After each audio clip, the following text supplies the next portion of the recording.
Hello. So today what we're going to be talking about is something called optimization problems. So these are problems where you're given a real life situation, so they're very applicable to real life. This is another way to use calculus in everyday life if you were, say, an engineer or a builder of some sort or whatever. And they give you some conditions and they ask you to figure out either the minimum or the maximum of the situation. So you could be solving problems that maximize the area of something, or you could be minimizing the cost of a production process, anything like that. So in order to see how these are done, we're going to go through a few examples. So in the first example, a company wants to construct a box that has a square base and that holds 100 cubic inches. The cost of the material to build the box is 5 cents per square inch, and you want to find the dimensions of the box which are going to minimize their construction costs while still giving them that volume that they want. So the first thing you want to do is always identify your givens, and if you can, draw a picture of the situation. So we know that our box has a square base and that it holds 100 cubic inches, which that means they're talking about the volume because we're given a unit that's cubed. And we also know that it's 5 cents per inch squared. So that means we're talking about area because of the inches squared, but we're also talking about the cost then, which is good to know because we want to minimize the construction costs. So you just want to keep in mind what you're trying to do. So maybe let's first draw a box. So we got this square box going on.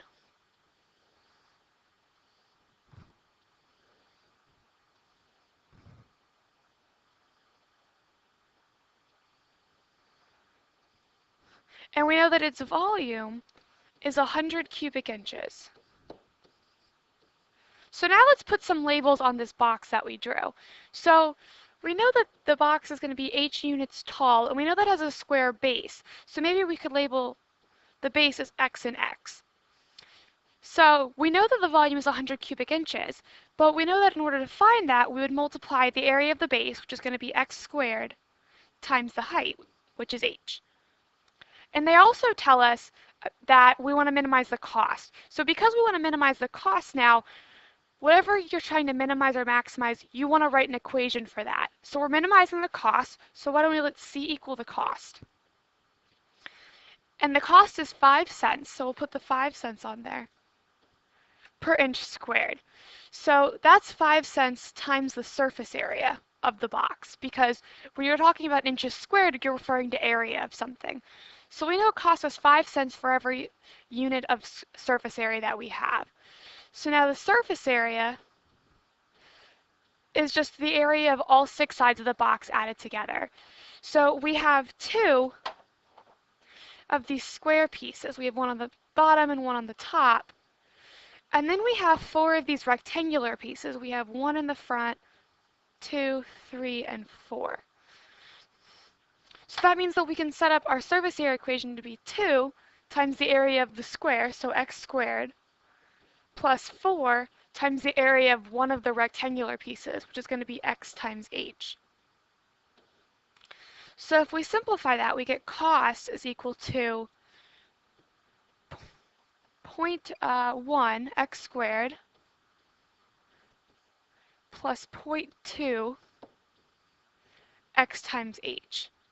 But now you might notice that we have 3 different variables going on, which we don't really like. So we like the x's because that's what we normally take the derivative with respect to. And since we're minimizing something, you can probably guess that a derivative is going to come into play soon. And we know we want to keep the c because we're trying to minimize the construction cost, so we better be finding where c has a minimum. So in other words, it's the h that's causing a problem. So sometimes when you set up your equation to either minimize or maximize, you have too many variables to work with. So then what you want to do is you want to go back to other pieces of information that the problem gave you and see if you can write an equation to substitute in for that variable, which we do because we have this nice handy dandy little equation over here that 100 is equal to x squared times h, which means that if we solve for h, we get it's 100 over x squared.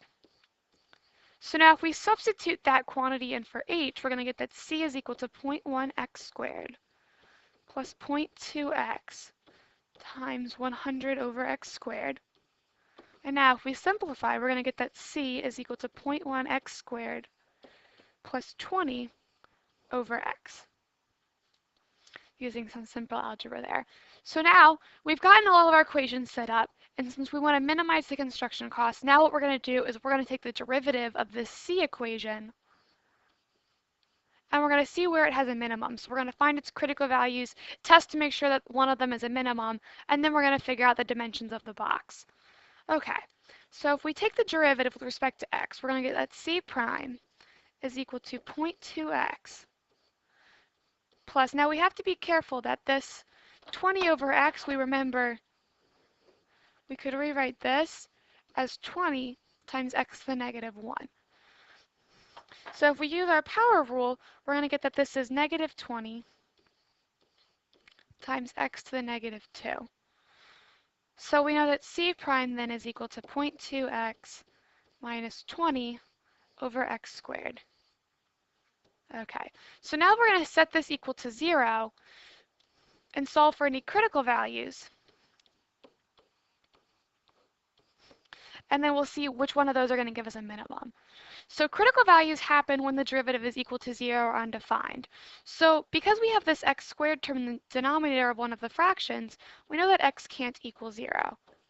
But we're not even really going to worry about that because it wouldn't make sense if x did equal 0, because then we wouldn't have a base at all because there would be no square, you would just have a straight line.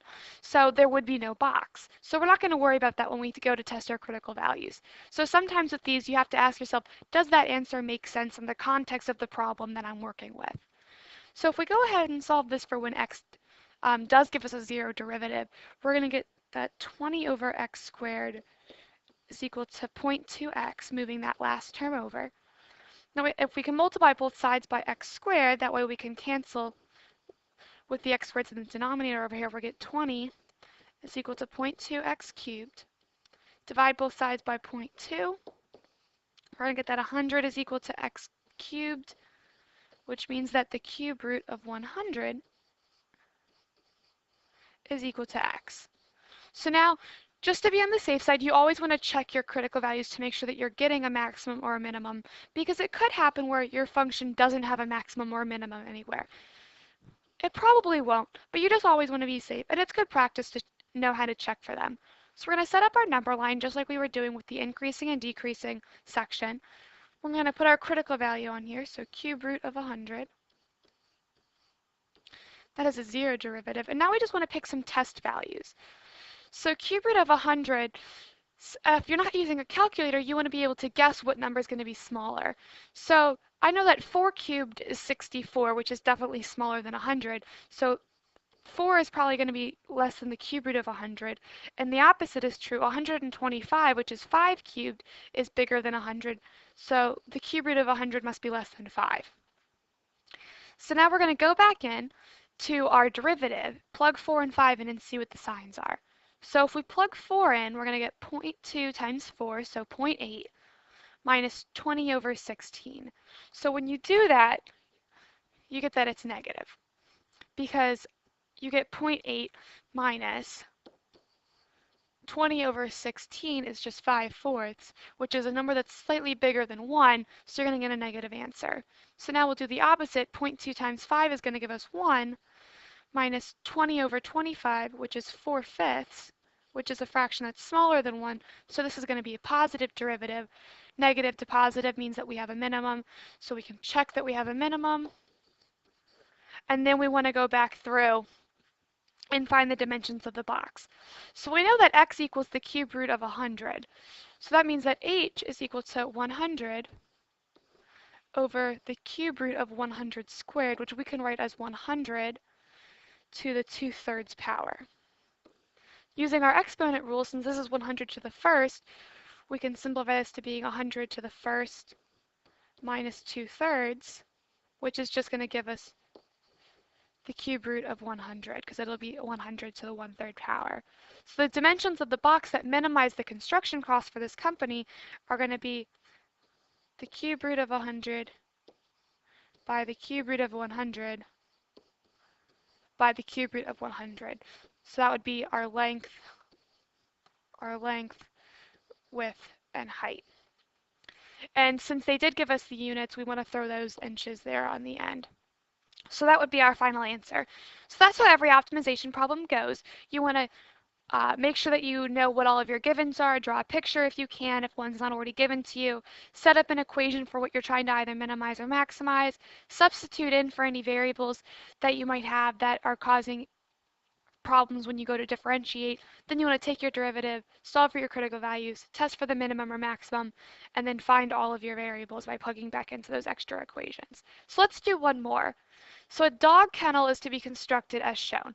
So we're going to have 4 rectangular dog kennels squished together to make one big one. You know that you have 300 meters of fencing available. What should the dimensions be to maximize the internal area? So we want to use as much space as possible. We want to give these dogs as much space to run around as we can.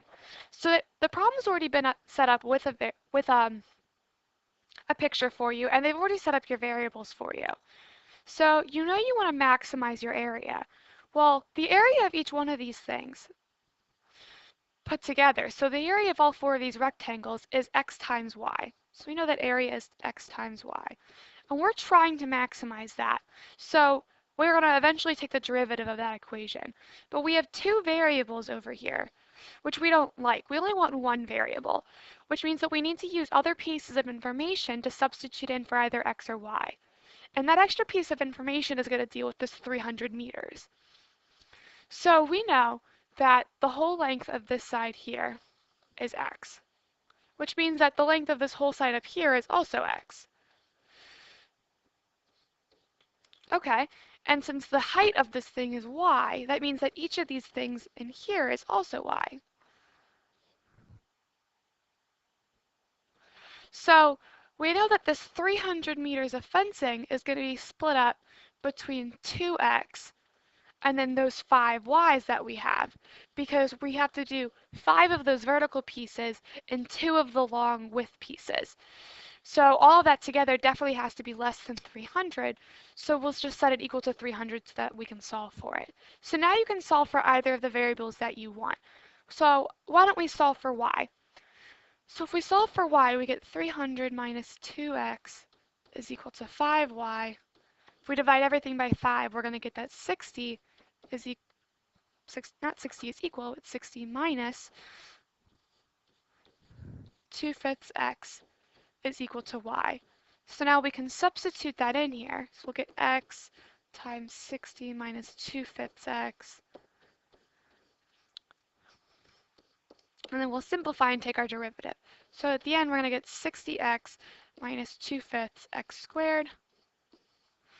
We're going to take the derivative of that now with respect to x, and then solve for our critical values. So when we do that, we're going to get that a prime is equal to 60 minus 4/5 x, bringing down that 2 on the x squared. So we don't have to worry about any undefined points. So now all we have to do is set this equal to 0 and solve. So now if 0 is equal to 60 minus 4/5 x, we can add 4/5 x to both sides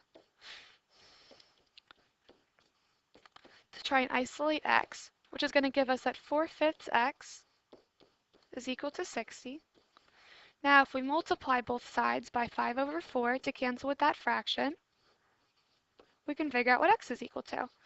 So if we do that, the 5/4 cancels over here on the left just like we want it to, and then 60 divided by 4 is 15, and 15 times 5 is going to be 75. So we know that x should be equal to 75. So now before you go back and figure out the dimensions of each of these things, each of those 4 rectangular kennels that are squished together, you want to figure out if this is actually a maximum for the function. So we're just going to quick set up a sign chart for a prime and x, and then we'll plug in. So why don't we pick 50 for the point below and 80 for the point above. Okay, so if we go back into a prime and plug in, if we plug in 50, we're going to get 60 minus 4/5 times 50. If we cancel between the 5 and the 50, we're going to get 10. 60 minus 40 then is 20, so this is definitely positive. If we do the same thing for the 80, we do 60 minus 4/5 times 80. 80 divided by 5 is going to be, let's see there. It's going to be 16. So we're going to get 60 minus 4 times 16 is 64, which is going to be a negative 4. So we do, in fact, have a maximum, so we can check that off. And now all we have to do is go back and solve for y, so we can write the dimensions of this kennel. Okay, so what we want now is that 60 minus 2/5 of 75 is equal to y. So simplifying with the 75 and the 5, which is going to give us 15. 2 times 15 is 30, so we're going to have 60 minus 30 is equal to y. So 30 is equal to y. So now all we have to do is write our final answer. So the dimensions of this kennel should be 75 meters